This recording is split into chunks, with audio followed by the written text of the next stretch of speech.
দুদিনের জন্য বাপের বাড়ি যাওয়ার কথা। মা, আপনার চা এনেছি, এখানে রাখা আছে। হ্যাঁ দাও আমার চাটা। তা বৌমা, এত সেজেগুজে কোথায় যাবে তুমি? এত সেজেগুজে কোথায় যাবে? অন্য মা, বলছিলাম আমি তো অনেকদিন আমার বাপের বাড়ি যাই না, আমি কি আমার বাপের বাড়ি যেতে পারি? আমি চা খাবো না। কোথায় যাবে? আমার এই শরীরের অবস্থা, আমার মেয়ে তো কাছে আসেনি, তুমি কোথায় যাবে? কোথাও যাওয়া হবে না। कि श्री कृष्ण कहते हैं। হ্যালো মা, বল।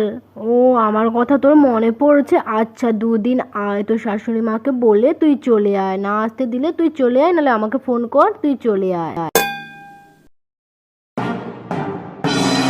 যাও যাও যাও বৌমা, যাও। আমার মেয়ে আসছে, আমার দেখাশোনা করবে। তুমি ভালো করে ঘুরে আসো, দুদিন কাটিয়ে আসে, যাও। ঠিক আছে মা, আমি আসি। আপনি যে আমার মুখটা না খুললেন এটাই ভালো। আমার মনে হয় আপনার মেয়ে ভালোভাবে আপনার যত্ন নিতে পারবে। আমি দুদিন কাটিয়ে আসি, ভালো থাক।